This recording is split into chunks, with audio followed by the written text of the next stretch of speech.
Hi, this is Pam East, and today I am going to give you a little introduction to metal clay by showing you how to make a simple leaf pendant.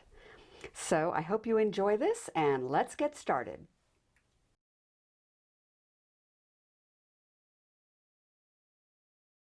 So what is silver clay? Silver clay is 99.9% pure silver that has been powdered and mixed with organic binders and water so that you can work it like a clay. And this is what it looks like. It's this soft gray clay-like material, but there's no actual clay in it. It is almost pure silver. And when I fire it, the binders are going to burn away completely, leaving pure silver.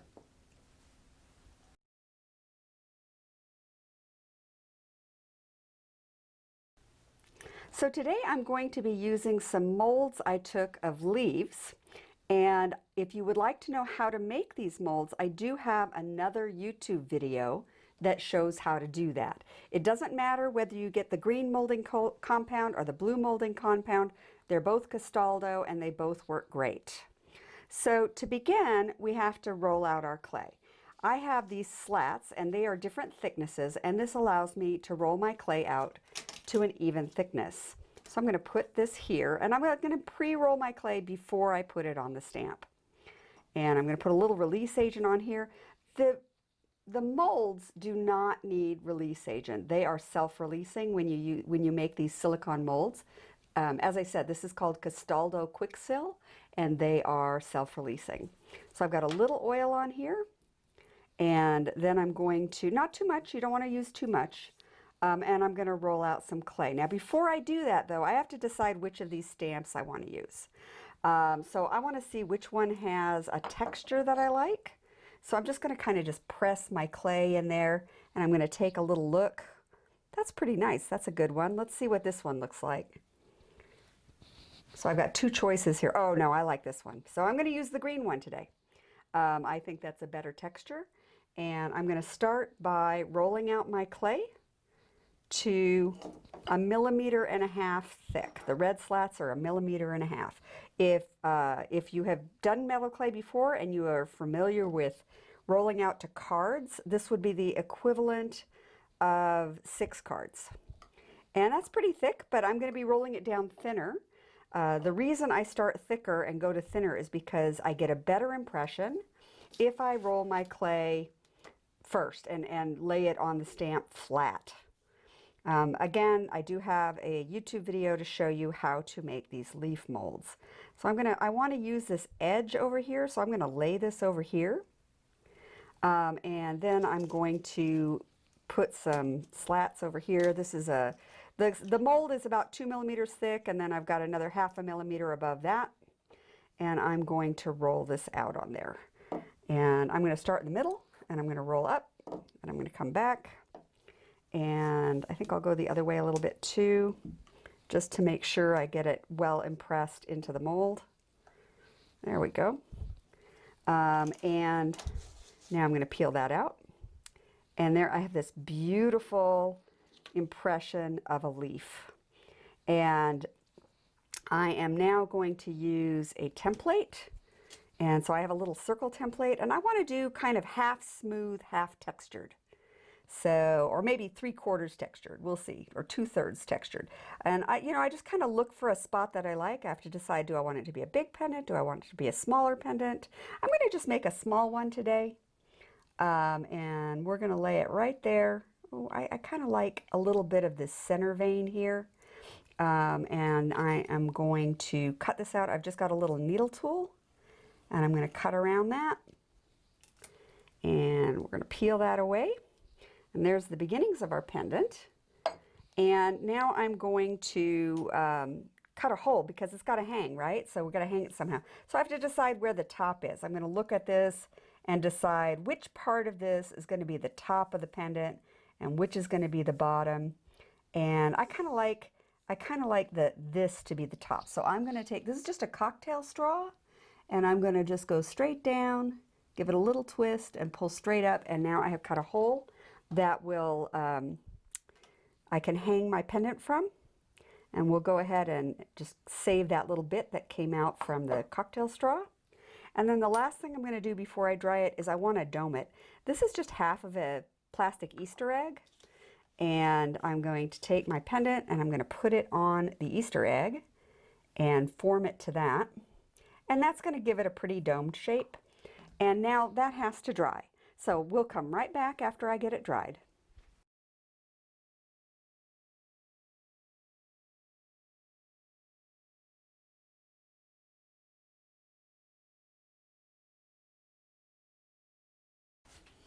Okay, the piece is dry, and now I'm ready to do a little finish work on it before it's ready to fire. So it's got, the edges are a little rough. So this is just a nail block that I got from the beauty supply store, and this is how I'm going to clean up these edges. You always want to hold it very close to where you're sanding. If I hold it over here and sand, I'm likely to break it. So hold it close to where you're sanding. And go with the edge. Don't go against the edge. If you go against the edge, you're more likely to break it. So, because it is fragile in this stage before it's fired. This is called greenware finishing. Greenware is when it is dry, but not fired. And as I said, it is quite fragile in this stage. So I've got those edges smoothed out, and I'm just going to grab a little dusting brush here so I can dust that off. And then I am going to take a little round file and I'm going to clear out the hole too. Make sure the hole is nice and neat. And I'm going to dust that off, and that is about ready to fire. We just do a little bit of beveling. When I say beveling, I'm holding it at an angle so that I'm making sure there's not a sharp edge. And it doesn't take a lot of effort. When you're sanding, keep your hands soft. Don't squeeze too tight. That also leads to breaking. All right, so the last thing I want to do before I fire it is I want to sign it. I want to sign my name on it. So here is a little scribe, and I'm going to write my name on it. I've got to do this at a little angle. There we go. And because it's clay, it's very easy to do. All right, so there's my signature, and now it's ready to fire.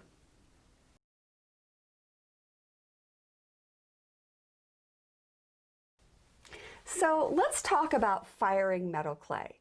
When you are ready to go from the clay form to the metal form, you have to fire it with heat, high heat. It needs to be fired around anywhere from 1500 to 1650. And there are a number of ways to do this. Now, the most Cadillac way, the best way, is with a kiln. I use a programmable kiln, but kilns are very expensive. They're anywhere from $800 to $1,000. And so there are other ways. If you're just starting out, you don't have to immediately invest in a kiln. The least expensive way would be with a little butane torch. And you can get a torch like this at any hardware store, and you can just get these butane refills. And it is a very accessible, inexpensive way. Now, there are some limits with this. For one thing, you have to be very careful that you don't melt your piece, and you have to make sure you get it fully fired. It's a little trickier than some of the other methods, so it does take a little practice. But again, these torches are very inexpensive and it's very accessible. The other limit on a torch is the size of your piece. You never want to do anything more than about, no more than about 15 to 20 grams. Although a really large piece, it's not going to work well with a torch. One of the other methods that I really like that's nice for entry level is the ultralight kiln. Now, these little ultralight kilns are absolutely marvelous. They're less than $300, so they're very affordable, and you can do a lot more than metal clay in them. You can fire metal clay in it, you can do enameling in it, you can do kembu, which is applying gold foil to silver clay. And I have out on my YouTube channel, if you go out on, and look at my channel, I have instructions for doing kembu. I have instructions for doing firing metal clay in the ultralight. I have enameling with the ultralight. It's all out there on my metal clay, or excuse me, on my YouTube channel. And so when you're done with this video, you can go look those up and watch some more videos and find out what you can do. But for right now, I'm going to use the torch because the torch is the fastest method and it's great for demos. And, and I want you to see how to control the torch so that if you do try this method, you don't end up melting your piece or under firing it. Okay, I've turned down the light a little bit and I've filled my torch. If you need instructions for that, they're out in the cyber world. And I am going to fire this. Now, before I do that, I wanted to show you my little setup here. I've got a heat-safe work surface, which is just a ceramic floor tile, and I've got a firing brick. You can use a soldering block, solderite board, just something heat-safe to fire on. This is a fiber brick for soldering. And then I've got this little piece of fiber blanket. Now, this is a woven ceramic fiber, and it won't burn up, but it will support my piece. If my piece were flat, I would just set it right on the brick, but I put it curved, and I want to make sure it doesn't lose that curve. So I'm going to support it on this little fiber blanket, and that's going to keep my shape on the piece. Whoops, get that in there. I've got it nested in there. And I have set my timer for 3 minutes, and we'll be firing this for 3 minutes to make sure that we get it fully centered. And so to start my little torch, I pull down on this little tab on the back, and then I'm going to press the button on the back, and hopefully it'll light. It didn't. Sometimes it takes 2 tries. There we go. And then it's got a little lock on the side that I'll press to keep it on. And now I can just start a nice little sweeping motion. And the first thing you're going to see is a little bit of smoke. That is the binder beginning to burn off, and now you'll see flame. That is the binder burning away. And then I'm going to get it to this light salmon pink color, and it is there now. And I'm going to start my timer. So I start my timer when I get it to the right color. And let's go ahead and turn off another light so that you can see that color a little better. Oh, there we go. And so you can see it glowing. So what you're looking for to get it fired correctly is, you know how a charcoal briquette, when you're barbecuing, it's pink underneath, but it's got that white ashy surface on top, and that's what I'm looking for. The surface of this piece is still whitish, but I can see that pink glow underneath, and that means it is at exactly the right temperature to center. And I'm going to be going ahead and keeping it at this temperature for the full 3 minutes.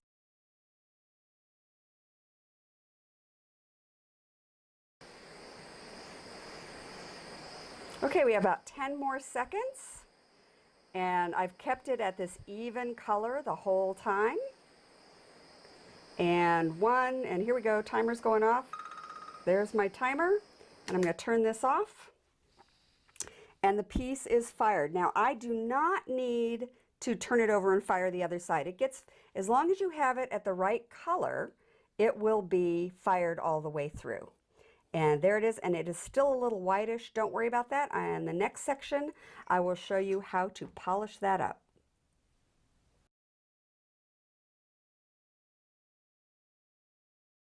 All right, so it's fired, but you will notice that it is still kind of white looking. And the reason for that is the little molecules of silver are sticking straight up, and that refracts a lot of light. We've got to lay that down and burnish it before it's going to look silvery. But it is metal, and you can hear it. It sounds like metal now. It won't break. And I am going to brush it with a wire brush to get it started. And this is when you'll start to see the silver. So I give it a quick swip, and there you see the silver coming in. Or the silver was always there. We're just revealing it now. So a quick scrub with a steel wire brush, and I'll get the back too.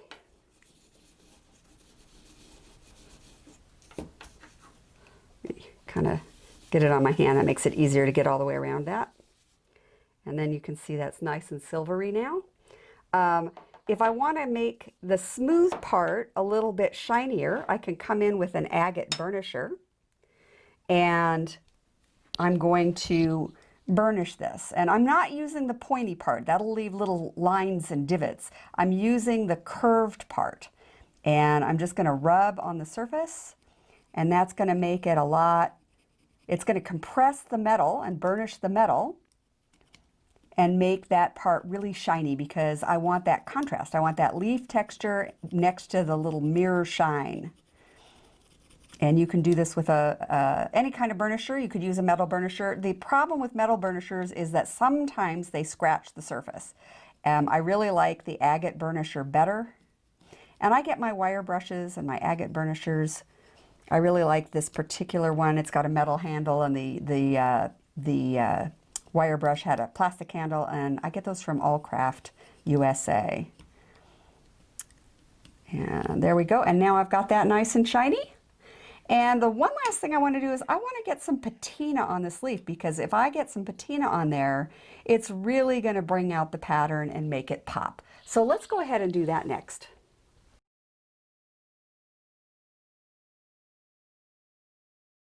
Okay, let's add some patina to this leaf. Now, before I do any patina, I have to prepare the surface. Right now it's got fingerprint oils on it, and you know, I brushed it with a brush, and who knows what was on that brush. So I have to prepare that surface in order to get the patina to go on well. And I use a product called No Name Patina Prep. And it is, I know it's kind of a weird name, but it works really well. You can get this from a variety of sources. Just go ahead and Google that. And I am going to dip a little water on here, and then I'm going to sprinkle a little of this on the surface of my piece. I don't need much. That's plenty. You know, it's just a little bit. And I'm going to scrub that up.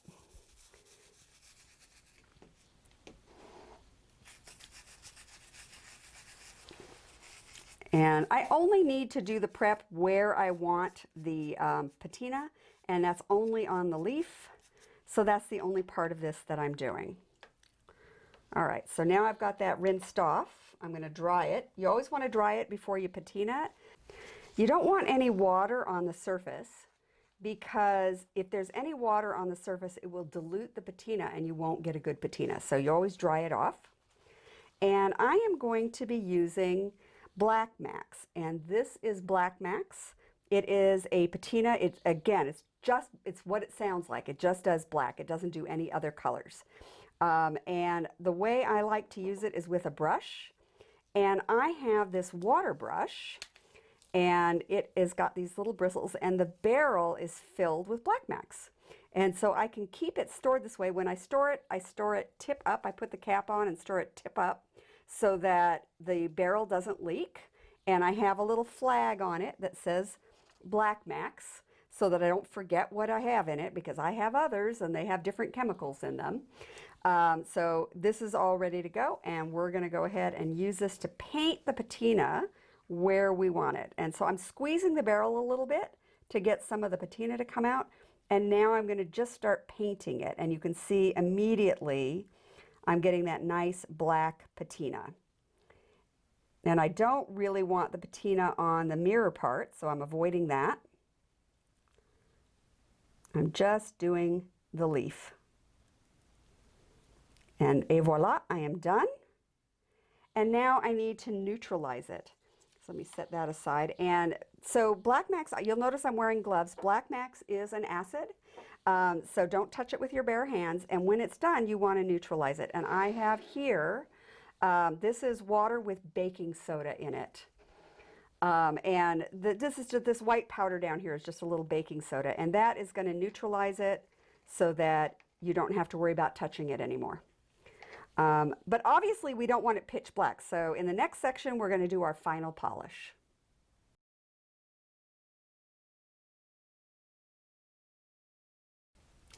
All right, so there is my piece, and I've got the black is very black, and the silver is very shiny, and that's what I wanted to see. However, I don't want to leave it like that. I want to be able to see the contrast of the leaf. And to do that, I'm actually going to remove most of the patina. And the first thing I'm going to use is one of these, again, one of these little nail blocks from the beauty supply store. And I'll start taking the patina off, and I'm going to start by taking it off the edges. And I'm also going to look at the back and make sure that there's no patina on the back. If there's any patina on the back of the piece, I guarantee if you don't polish it off, your shirt will. So we're going to get that off. And then I'm going to start cleaning up this part. And what I want you to see is right away we can start seeing the leaf pattern. And that's what we wanted. When it was all bright, shiny silver, there wasn't enough contrast to really see it. And when it was all black, there wasn't enough contrast. What gives you the contrast is having the patina down in the little nooks and crannies, but then polishing up the high points. And now you can really see that leaf. We want to continue polishing. And the next thing I'm going to use is called a flash shiner. And the flash shiner, it is another nail tool. You can get it where they sell beauty supplies. You can get it on Amazon. And it has got 3 sides. It's got the green side, it starts with, it's 1, 2, 3, gray, green, white. So the gray side is the coarsest, which is pretty fine. This is a high polish tool. The green is even finer, and then the white is the finest yet. And that's what's going to give us the high shine on the piece. I'm going to use one that I've already started here, and I start with the gray side. And I'm going to do all of it this time. I'm going to do the, not only am I going to do the, whoops, that didn't work. Let me go over here. Not only am I going to do the leaf, I'm also going to do the silvery part, and I'm going to do the edges. I'm not going to worry about the back. I tend to leave the back matte finish, but I do want a nice shine on the front of this. And then I'm going to switch to the green side.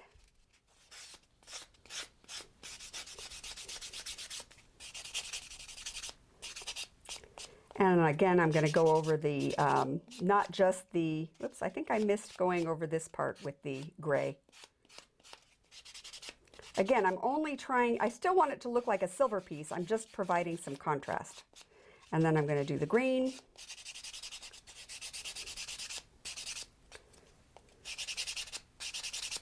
And then lastly, I'm going to do this white. And this is what's putting a mirror shine on the silver.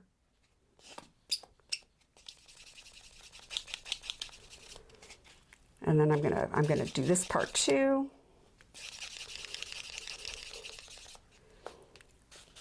And now you can really see that leaf, and the whole thing is going to pop. If I want to take it just a little bit more, I can take my agate burnisher and I can run it along the tops of the veins of the leaf, and that will make those pop a little more. And that is ready for a jump ring, and you can wear it. So now you have seen the complete process from clay to finished pendant. I hope you enjoyed this presentation, and I hope you go out and you make beautiful things. Have fun.